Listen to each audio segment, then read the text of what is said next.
बचाएगा कहाँ से, बताइए मुझे। प्रतिमा बचाएगा कहाँ से? हमने विचारों पे तो काम किया नहीं, खाली हम प्रतिमा बचाने के लिए आंदोलन कर रहे हैं। और आंदोलन भी आप देखिए, ये संसद मार्ग है और आज का दिन बाबा साहब की जो अंतिम सांस थी वो इतिहास बनी थी। धीरेन्द्र शास्त्री ने अभी तक शादी नहीं की है, अविवाहित है। तो मैं चाहूंगी किसी दलित गरीब परिवार की पढ़ी लिखी लड़की से शादी करे और एक उदाहरण पेश करे, क्योंकि ये लोग सिर्फ आपस में जमीन पे लड़ा सकते हैं और राजनीतिक लाभ लेने के लिए इस तरह की बातें कर सकते हैं। अभी धीरेन्द्र जी, मैं बात तो कर रही हूँ ना, धीरेन्द्र शास्त्री है, उसने अपनी बहन की शादी किससे की है? एक मुसलमान से की है। और वही योगी आदित्यनाथ जी क्या कहते हैं कि बटोगे तो कटोगे। मतलब समझ, भाजपा ने भी एक कार्यक्रम किया इंडिया गेट पे, उन्होंने जो संविधान है उसकी प्रस्तावना पढ़वाने का काम किया। क्या प्रस्तावना पढ़ने से आपने उस हमको समझा जो कहता कि हम भारत के लोग? क्या भारतीय जनता पार्टी ने उस हम भारत के लोग की भावना को समझा? अगर समझा होता ना तो पुरानी संसद से बाबा साहब की मूर्ति न कोई संदेश जाने वो कौन सा देश जहाँ तुम चले गए। लेकिन क्या ये बातें दिल से निकल रही है? क्या सिर्फ रील बनाने तक, पब्लिसिटी लेने तक निकल रही है?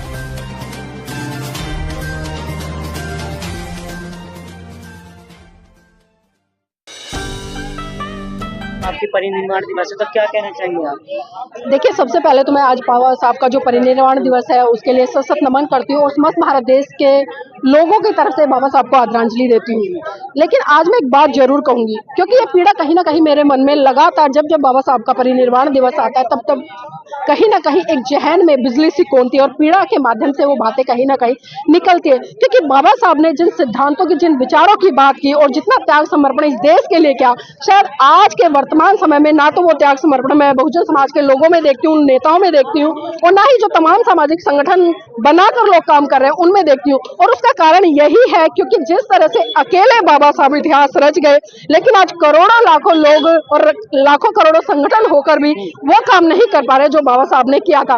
तो आज जरूरत है इस बहुजन समाज के लोगों की कि जो बाबा साहब की जो विचारधारा है, क्योंकि बाबा साहब ने जिस व्यवस्था पर चोट की, जिस व्यवस्था को उन्होंने कुठाराघात करते हुए एक बहुत बड़े स्तर पर सांस्कृतिक परिवर्तन किया, और उसी सांस्कृतिक परिवर्तन का नतीजा रहा कि भारत बुद्धमय हुआ।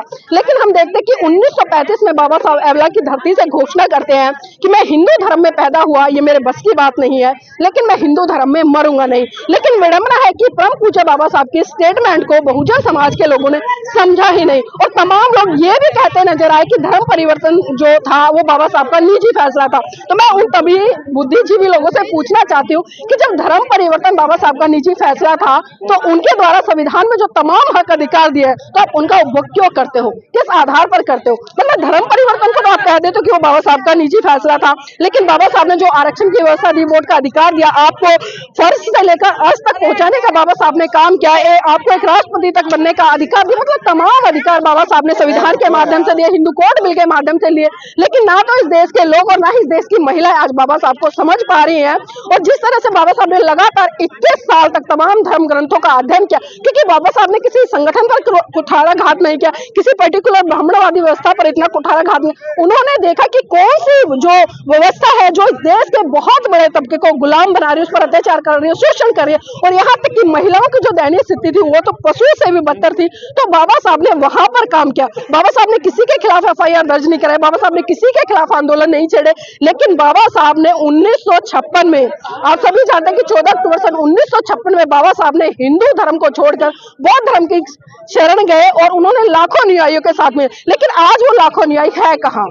आज वो लाखों न्यायिक है कहाँ? ये बहुत बड़ा सवाल खड़ा होता है, क्योंकि हम हर साल 14 अप्रैल पे बाबा साहब की जय जयकार कर लेते हैं।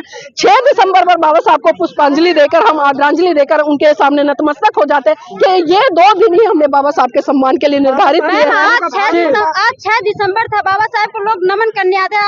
आज के दिन बाबा साहब का महापरिनिर्वाण दिवस हुआ था, लेकिन आज यहाँ पर एक बड़ा आंदोलन किया गया जो बाबा साहब की प्रतिमा हटा दिया गया था, उसको लेकर। देखिए, सोशल मीडिया पर मैं कल से देख रही हूँ, बहुत सारे लोग रील बना कर डाल रहे कि चिट्ठी ना कोई संदेश जाने वो कौन सा देश जहां तुम चले गए। लेकिन क्या ये बातें दिल से निकल रही है, क्या सिर्फ रील बनाने तक, पब्लिसिटी लेने तक निकल रही है? और आज जिस तरह से, क्योंकि बाबा साहब की जो मूर्ति थी पुरानी संसद भवन से रात के अंधेरे में तोड़ी गई थी, और उसी मूर्ति को लेकर लगातार अब तक 3 आंदोलन हो चुके हैं और ये 4था आंदोलन है। लेकिन आप देखिए यहाँ पर संख्या कितनी है। क्या आप इसे कह सकते हैं कि आज बहुजन समाज में वैचारिक क्रांति है? आज बिल्कुल भी बहुजन समाज में वैचारिक क्रांति नहीं। कार्यक्रम होते हम नीली पगड़ी लगा लेते, नीला वो क्या नाम है टीका लगा लेते, गमछा डाल लेते, क्या इससे क्रांति हो पाएगी या इससे महान पुरुषों की विचारधारा आगे बढ़ पाएगी? बाबा साहब ने साफ साफ संदेश दिया कि जो व्यवस्था आपको गुलाम बनाए, आपको उस व्यवस्था को पैरों के नीचे कुचलना है। लेकिन विडंबना है कि आज हम लोग इस बात को नहीं समझ पा रहे। अगर मैं बात करूं जिस तरह से आप सबने कहा या जो लोग यहाँ पर बात कर रहे हैं, क्योंकि आजादी के 77 साल बीत चुके हैं, आज हम एक ऐसे भारत में रह रहे हैं जहां पर मैं खुले तौर पर अपनी अभिव्यक्ति कर सकती हूँ, मैं किसी को कुछ भी कह सकती हूँ, बशर्ते उसके सामने वाले के जो हित है उसका हनन ना हो। तो बाबा साहब ने इतनी बड़ी आजादी हमें दी, लेकिन हमने उस आजादी को नहीं समझा। 77 साल बीत गए, तमाम सरकारों ने बाबा साहब की मूर्तियां लगाई ना, तमाम सामाजिक संगठनों ने बाबा साहब की मूर्तियां लगाई, तमाम जो गवर्नमेंट अधिकारी हैं उन्होंने बाबा साहब की मूर्तियां लगाई, तमाम जज, डॉक्टर, इंजीनियर, वकील, छोटे छोटे संगठन या जो लोग बाबा साहब में आस्था रखते हैं उन्होंने बाबा साहब की मूर्तियां लगाई। लेकिन मुझे बताइए एक सवाल कि जिन लोगों ने बाबा साहब की मूर्तियां लगाई, आज वही बाबा साहब की मूर्तियां रात के अंधेरे से लेकर दिन के उजाले तक में तोड़ी जा रही है। तो क्यों नहीं बचा रहे इन मूर्तियों को? क्योंकि उसका कारण है क्योंकि हमने वैचारिक क्रांति नहीं की। हमने जिस विचारधारा पर काम करना चाहिए था उस विचारधारा पर बिल्कुल काम नहीं किया, और वही कारण है कि आज मनुवादी विचारधारा के लोग आपके नजरों के सामने बाबा साहब की मूर्तियां तोड़ देते हैं। क्योंकि हम अक्सर देखते हैं कि बाबा साहब की मूर्तियों पर तो हम माला चढ़ा देते हैं, लेकिन उनके विचारों पर इतना बड़ा ताला लगा देंगे क्योंकि कोई व्यक्ति समझ ना पाए। हम बाबा साहब की जय जयकार कर लेंगे। अभी आपने देखा संविधान दिवस पर जिस तरह से कांग्रेस ने भी तालकटोरा स्टेडियम में बहुत भव्य विशाल कार्यक्रम किया, एक स्लोगन दिया कि मेरी जान मेरा संविधान, मेरी जान मेरा संविधान। इसी तरह से भाजपा ने भी एक कार्यक्रम किया इंडिया गेट पे, उन्होंने जो संविधान है उसकी प्रस्तावना पढ़वाने का काम किया। क्या प्रस्तावना पढ़ने से आपने उस हमको समझा जो कहता कि हम भारत के लोग? क्या भारतीय जनता पार्टी ने उस हम भारत के लोग की भावना को समझा? अगर समझा होता ना तो पुरानी संसद से बाबा साहब की मूर्ति नहीं हटती, और जो आज दिन दहाड़े बाबा साहब की मूर्तियां तोड़ी जा रही है। अगर मैं उदाहरण के तौर पर बात करूं, उत्तर प्रदेश सबसे बड़ा राज्य, आप एक दिन आपको ऐसा नहीं मिलेगा जब कोई खबरें किसी गांव से, किसी गली मोहल्ले से, किसी पार्क से ना आती हो कि बाबा साहब की मूर्ति ना तोड़ी गई। तो आज बहुजन समाज के लोगों को भी ये समझना पड़ेगा कि हमें मूर्तियों से ज्यादा विचारों पर काम करना है। लेकिन पार्टियां जो है वो संविधान की रक्षा के लिए लड़ाई तो लड़ रहे हैं। कौन सी रक्षा की लड़ाई कर रही है बताइए? जब मोदी जी संसद भवन में घुसते हैं, दरवाजे पे जाते हैं, चूम लेते हैं, संविधान को हाथ में उठा लेते हैं, उसको चूम लेते हैं, तो क्या इससे काम चल जाएगा? और यही कमी है क्योंकि हम लोग ये देखते हैं कि वो संविधान को बचाने की बात कर रहे हैं, संविधान की रक्षा कर रहे हैं, लेकिन आप देखिए ना दिन दहाड़े उस संविधान की आत्मा को भी घोट रहे हैं। अभी जिस तरह से तमाम हिंदू साधु संत क्या राग आप रहे कि भारत को हिंदू राष्ट्र होना चाहिए, जो भारत में रहेगा वो जय श्री राम करेगा। क्यों भाई?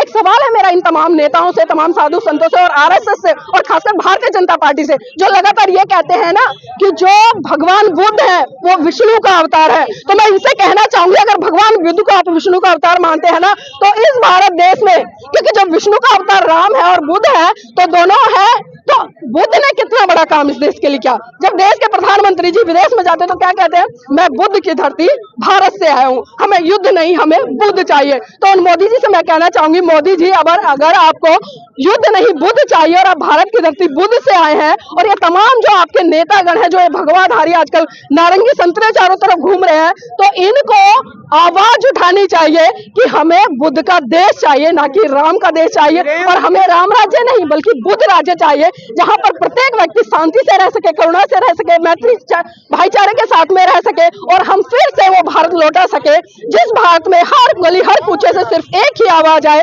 कि ले अंत मन दीप भाव, ले अंत मन दीप भाव, मूल मंत्र बने स्वयं के स्वामी, गूंज उठे हर बस्ती से बुद्धं शरणं गच्छामि। धीरेन्द्र कृष्ण शास्त्री कहते हैं कि जाति पात की करो विदाई, हम सब हिंदू भाई भाई। क्या गलत है? देखिए पहले तो मैं उनके लिए ताली बजा दूं बड़ी जोर से, जो कहते हैं ना कि जात पात की करो विदाई, हिंदू हिंदू भाई भाई। तो भाई धीरेन्द्र शास्त्री जी मुझे ये बता दीजिए, जिन दलितों को मंदिर में पीटा जाता है क्या वो हिंदू नहीं होते? जिन बहन बेटियों के साथ में अत्याचार शोषण होता है, बलात्कार होता है, क्या वो हिंदू नहीं होते? या आप जो ये राग अलाप रहे हैं, तो अगर आप इतने ही समानतावादी दृष्टिकोण के हैं, आज आप बात कर रहे हैं कि भाई जाति व्यवस्था खत्म हो जाए और हिंदुओं को बटना नहीं, तो हिंदू है कौन?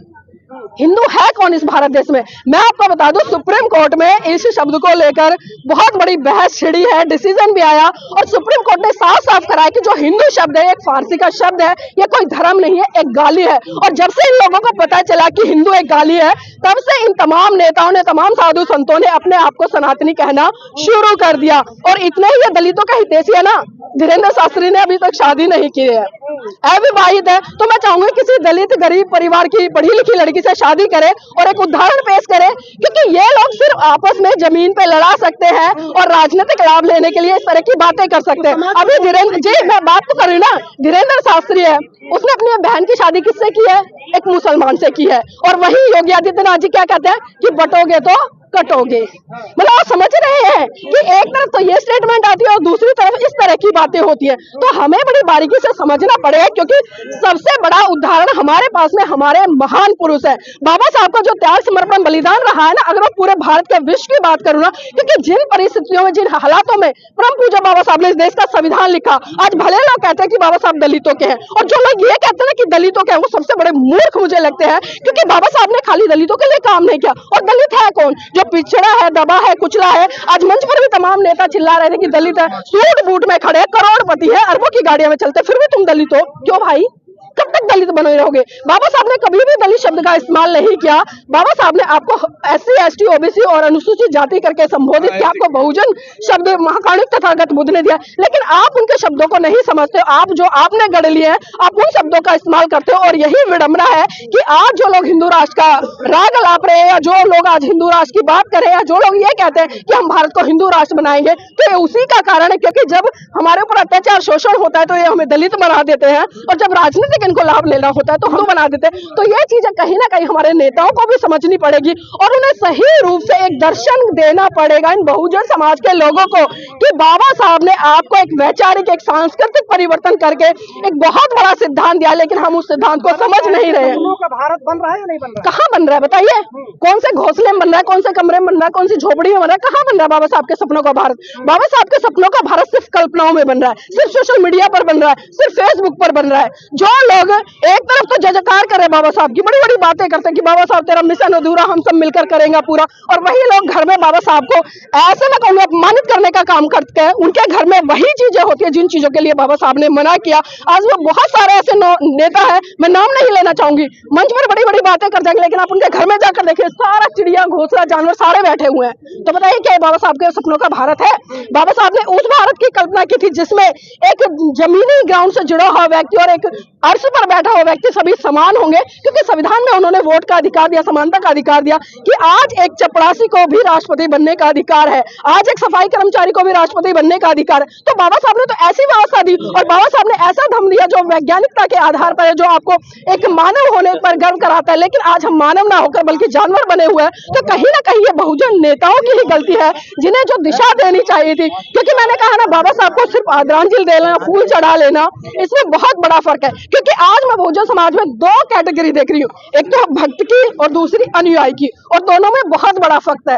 काम दोनों लगभग एक सा करते हैं, लेकिन भक्त और अनुयायी का मैं थोड़ा सा यहाँ पर डिफरेंट बता दूं। क्योंकि जो भक्त है वो क्या करता है, 14 अप्रैल को बाबा साहब की जय जयकार करेगा, फूल माला लाएगा, मोमबत्ती जलाएगा, बड़े बड़े मंच लगाएगा, कार्यक्रम आयोजित करेगा, और फिर अपने घर में जाकर शांत बैठ जाएगा। लेकिन वही अनुयायी वो भी काम यही करता है कि फूल माला लाता है, मोमबत्ती जलाता है, बाबा साहब के मंच लगाता है, भाषण देता है, लेकिन वो एक काम जरूर करता है जो भक्त नहीं करता। भक्त एक साल में एक दिन करता है, लेकिन जो अनुयायी है वो लगातार अपने लोगों के घर घर में जाकर उनको समझाता है, छोटे छोटे कार्यक्रम आयोजित करता है। क्योंकि हमें कार्यक्रम के लिए ये नहीं कि बहुत बड़ा पैसा चाहिए। अरे आप 10-20 लोग यहाँ पर खड़े गली मोहल्ले में जाए, एक परिवार में बैठ के समझा दीजिए, तो क्या वहां पर क्रांति नहीं होगी? लेकिन विडंबना है कि कार्यक्रम करने के लिए हमें करोड़ों लाखों अरबों रुपए चाहिए, तभी कार्यक्रम होगा।